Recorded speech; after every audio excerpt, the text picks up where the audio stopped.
শিল্পী দিৱস আৰু ৰাভা দিৱসত আমি এই বঁটাসমূহ প্ৰদান কৰোঁ। অহা 20 জুন তাৰিখ বিষ্ণু ৰাভা দিৱস সমগ্ৰ ৰাজ্যবাসীয়ে উদযাপন কৰিব আৰু চৰকাৰেও দিনজোৰা কাৰ্যসূচীৰে সমগ্ৰ ৰাজ্যতে এই বিষ্ণু ৰাভা দিৱসটি উদযাপনৰ আমি দিহা কৰিছোঁ আৰু এই দিৱসৰ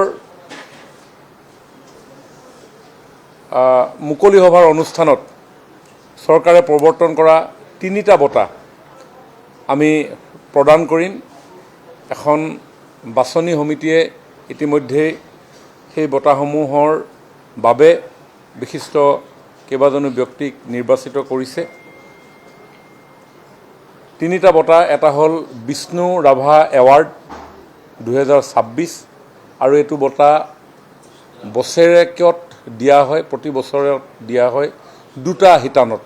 এটা হ'ল ডেন্স আৰু এটা হ'ল ফাইন আৰ্টছ।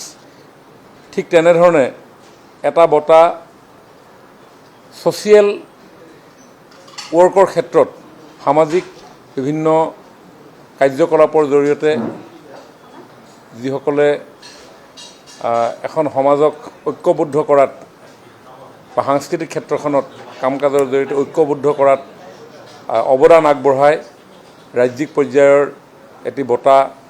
সেই বঁটাটো সতী সাধনী বঁটা হিচাপে আমি প্ৰৱৰ্তন কৰিছোঁ। ঠিক তেনেধৰণে অন্য এটা বঁটা, এইটো ৰাষ্ট্ৰীয় পৰ্যায়ৰ বঁটা।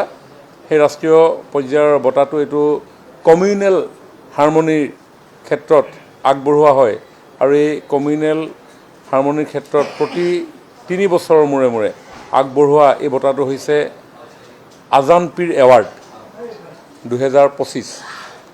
গতিকে level award Azan Pir award 2025 এই বঁটাটো আগবঢ়োৱা হৈছে শামছুদ্দিন আহমেদ ডাঙৰীয়াক। শামছুদ্দিন আহমেদ ডাঙৰীয়া তেখেত এগৰাকী regular all India radio' artist, অন্যহাতে দূৰদৰ্শনৰ আৰ্টিষ্ট।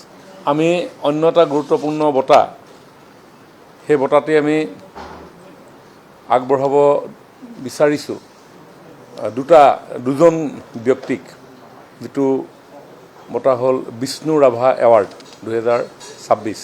এই বিষ্ণু ৰাভা এৱাৰ্ড আমি 2জন ব্যক্তিক আগবঢ়াম। এজন হৈছে মানিক বৰবায়ন, তেখেত এগৰাকী প্ৰথিত যথা বৈষ্ণৱ গুৰু। তেখেত বিষ্ণু ৰাভা বঁটা নৃত্যৰ শিতানত আমি মানিক বৰবায়ন ডাঙৰীয়ালৈ আগবঢ়াবলৈ পাই আমি আনন্দিত হৈছোঁ। আৰু অন্য এগৰাকী ব্যক্তি হ'ল তেখেত মধুসূদন দাস। গুৱাহাটী যিখন government art and craft college, সেই আৰ্ট এণ্ড ক্ৰাফ্ট কলেজত অধ্যয়ন কৰিছিলে। তেখেতে ফাইন আৰ্টছত বৰোদাৰ পৰা তেখেতে ডিপ্ল'মা গ্ৰহণ কৰিছিলে। গুৰুত্বপূৰ্ণ বঁটা সতী সাধনী এৱাৰ্ড প্ৰতি 3 বছৰৰ মূৰে মূৰে প্ৰদান কৰা হয়।